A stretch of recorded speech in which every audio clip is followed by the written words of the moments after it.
Hello everyone, my name is Kerry Arnison. I'm a specialist occupational therapist with the Adult Autism Service. I wanted to tell you about some sensory strategies that you might find helpful. We all process sensory information in different ways and use it to regulate our system. This helps us feel calm or alert. If we liken our bodies to a car and the engine in a car can go along at just the right speed. At this time in our bodies, we are able to filter distractions and concentrate. At other times, the car's engine might over-rev, and at other times it might under-rev. When it under-revs, we need strategies to bring us up, to rev it up to the just right level. When it over-revs, we need strategies to bring it down to the just right level. What is important is that you find different strategies that work for you to raise or lower your arousal level. I'm going to give you different examples of things that you can do at home.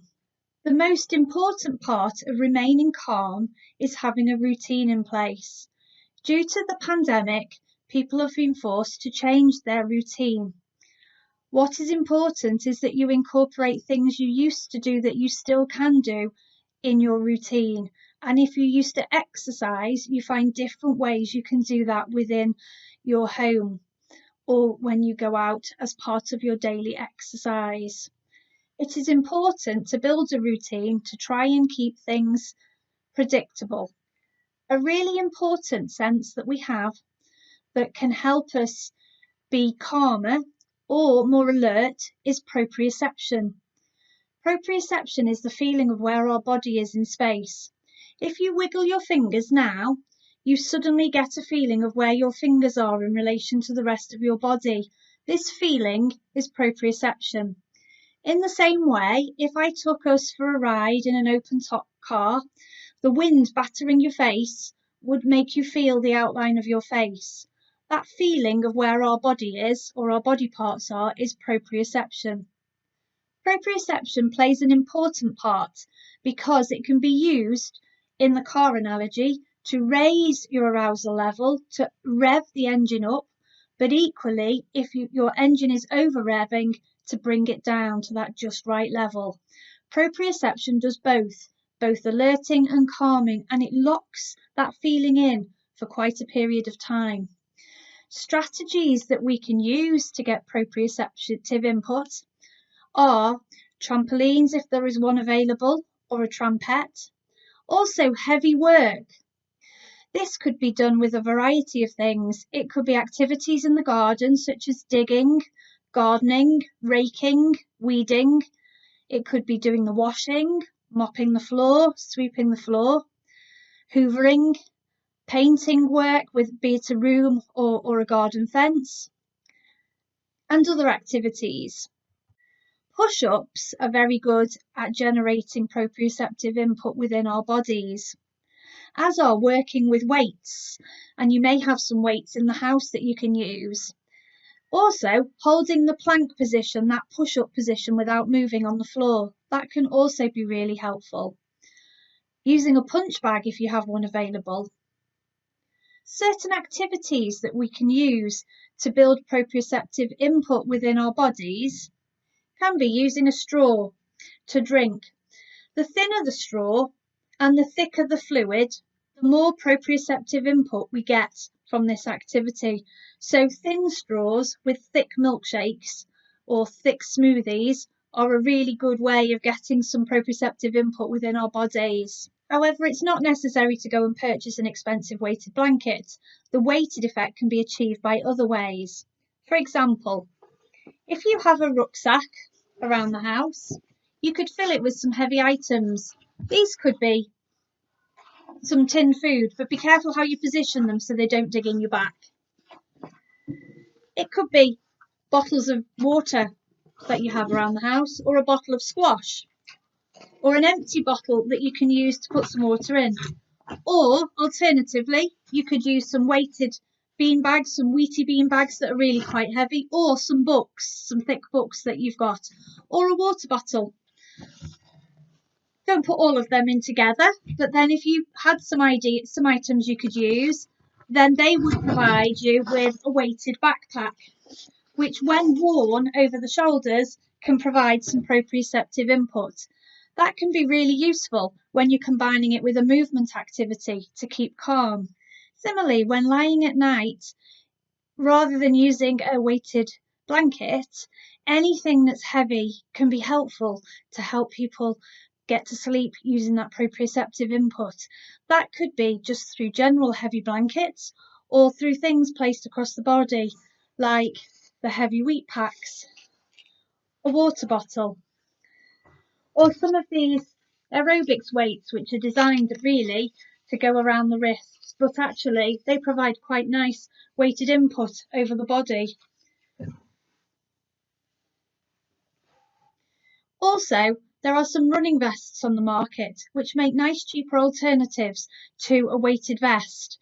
They're sort of waistcoat style jackets that come in various different styles that have weights that you can put in the pockets, and that can have a calming effect when people are up and about during the day.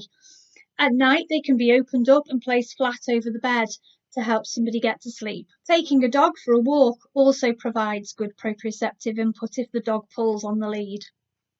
Elastic stretchy therabands can be used as well on legs or stretching apart through the arms to provide some proprioceptive input.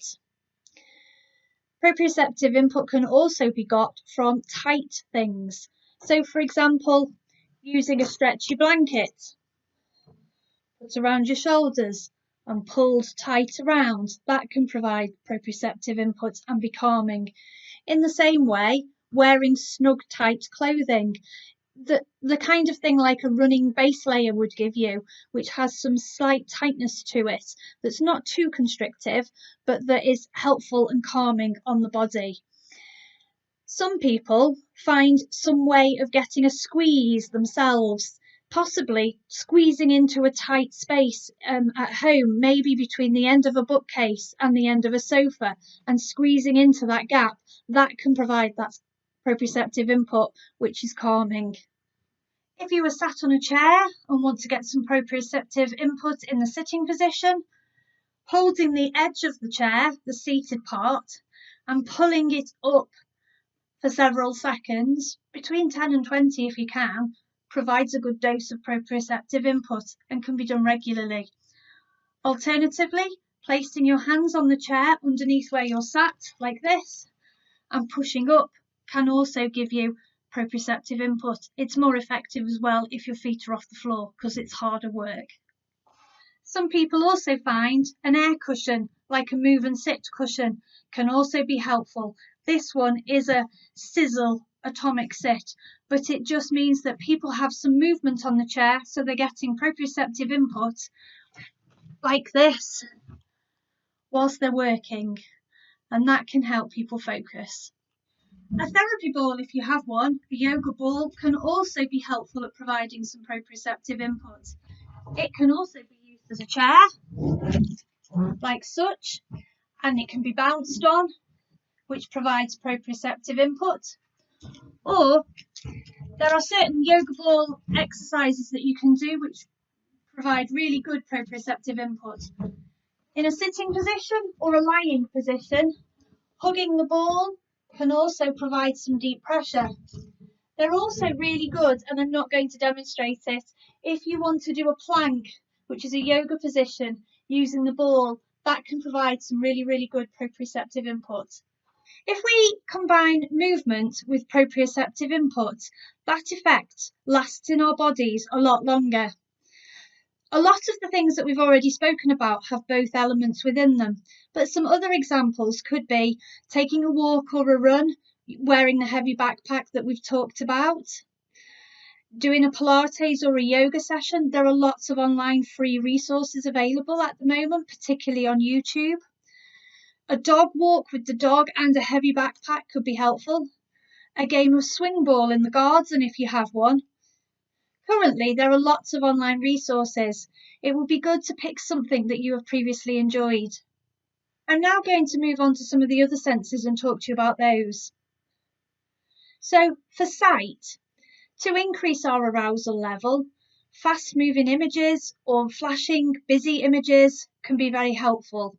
Bright lights, maybe bright white lights, bright displays, they all help raise our arousal level. To calm us, calming, orderly images that are not moving and not too busy. In calming colours can be helpful. Having clear walls that are not busy. Dim lighting, lamp lights, often duller bulbs or dimmer switches can be helpful. There are also lots of online resources of calming images that you can see, such as fires flickering, candles flickering, or to watch a candle or a fire if it's safe and you have them. Other things that can be helpful are lava lamps or slow moving mood lights. Colour changing lights can also be helpful that move slowly. Some people are really sensitive to light when they're out and about. Sunglasses can be really helpful at times like that, and some kind of brimmed hat or cap to reduce the glare into your eyes. Regarding taste, some foods to raise our arousal level are tart, sour foods. Lemons or a tart apple can be really helpful. Some people like foods like pickled onions or pickled gherkins to really raise their arousal level quickly. Some snacks we can get that effect in, such as pickled onion, strong flavoured crisps. Highly spiced foods or trying a new food will also raise arousal level.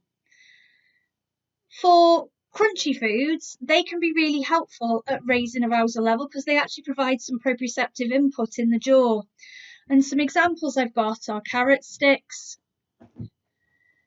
some crunchy dried, these are greys, but it can be anything, but they've got some hard dried peas and corn kernels in, which are really quite crunchy. Or some chewy nutty seeds, whatever people can eat and what they like. Or some really crunchy sort of poppadom crisps. Or a really crunchy cereal bar of any description that people like, popcorn, those kind of things, anything that really gets the jaw chewing. Chewing gum can also be really helpful as well, prolonging that chewing action, particularly if you're working and you have a desire to chew or you need to concentrate or something and need to chew. Another thing that raises arousal level are cold drinks. So any cold smoothies or ice cold drinks or things, ice cubes if people like to crunch them. Things that are calming are familiar, comfortable foods that are not too hot and not too cold and are bland. So that's why things like a warm, milky drink is quite comforting. Smell is another sense that we can use to regulate ourselves with. If we want more input to raise our arousal level, strong scents are really helpful. Things like really minty shower gel or really lemony strong shower gel can be helpful if you're needing that input in the shower. Putting something in a handkerchief can also be helpful because you can smell that and to raise your arousal level whenever you need. So things like albus oil, which are really strong, or some Vicks on a handkerchief or a tissue can be really helpful. Smelling vinegar or pickled onions. So I've got vinegar here and pickled onions. They will both make the senses increase really quickly. If we're thinking of scents to keep us calm and to lower our arousal level, you may already have some calming scents around your house. I found this calming, relaxing spray. But failing that, anything that you like that is familiar and comfortable to you can be really helpful. So the smell of lavender often can be helpful, and that can be used in air fresheners or room diffusers or room scents. I've got a lavender candle here, so that's one way that we can get that input within the home. Joss sticks, incense burners, anything like that that you have around the house that has a familiar smell. And you can always put some on a handkerchief or a tissue and carry that around with you if it's something that's tippable onto a hanky or a tissue. We can also use things that we touch to help manage our arousal level. Things to raise our arousal level that actually are proprioceptive as well are things like squeezy balls or squeezy objects. Rice or lentils that are dried in a bag or in a tub can also be calming or alerting. Just run them through your fingers. You can get some squeezy things that you find on key rings these days, which are also quite helpful at keeping people calm. Having a cold bath or shower is quite alerting, but having a warm bath or shower is quite calming. Also, different types of fabrics will have different factors. So to some people, a shiny ribbon played with the fingers or twiddled is quite calming. To other people, it's quite alerting. Shoelaces played with in the fingers have different textures. Some are shiny and slippy and others are quite coarse, and they have different effects. A piece of rough Velcro is quite alerting, or playing with some coarse material between the fingers is quite alerting. You can find different types of material around your house, and people may respond differently to them. Some softer bubble wrap people might like, others might dislike. Twirling things can also be really, really calming and proprioceptive. So things around the hands, around the fingers, playing with things. I found this piece of packaging in my recycling, and this can have quite a calming effect for me, but it might have an alerting effect for somebody else because of the squeak and the sound it makes. Feathers can have a calming or an alerting effect depending on whether you like the feel of their light touch or not. Stroking pets can also be really helpful at calming and alerting, or other items like teddy bears can be quite calming. They're quite soft. We've spoken about weighted input before, but the warmth of a wheat bag or the warmth of a hot water bottle can also be quite calming. In relation to hearing, fast-paced music, loud music, has an alerting effect. Particularly irregular sounds as well have an alerting effect, whereas slow-paced, relaxed, calming, more familiar music has a calming effect. Some people like the sounds of waves, rainfall, bird song, all those kind of noises, and that can be quite relaxing. So an idea could be to sit in the garden or near an open window and listen to the sounds of nature around you. Some people don't like these sounds, but there's a lot of noises that you do like that you might be able to find on YouTube. For example, the revving of a car engine. Some people like the sound of wind chimes in the garden, others dislike these. So they can have an alerting or a calming effect. There are lots of resources on YouTube about sounds that you might find that you like.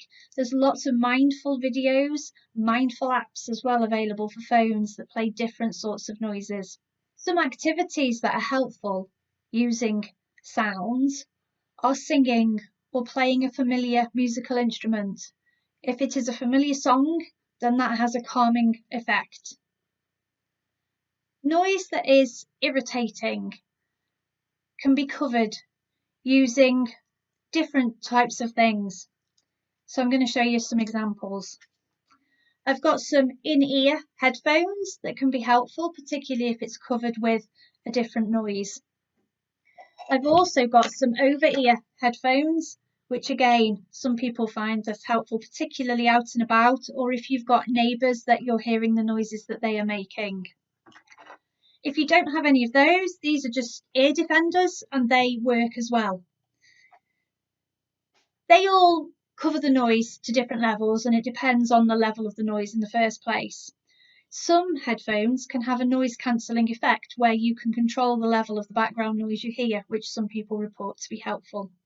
If you don't have those or it's not practical to use those, some other solutions are earplugs. And you can get different types. So you can get foam earplugs that just pop into your ears, or things like these, which are silicone. And the idea is they're mouldable, so you can make them comfortable and to fit your ear and allow as much or as little noise to go through as you wish. Fans can also be useful at hiding background noise. They have a masking effect. And some people struggle to sleep with no noise at all, so a fan can be helpful. It's a repetitive noise, or a white noise source can be also helpful. I hope you found those ideas helpful. Thank you for watching.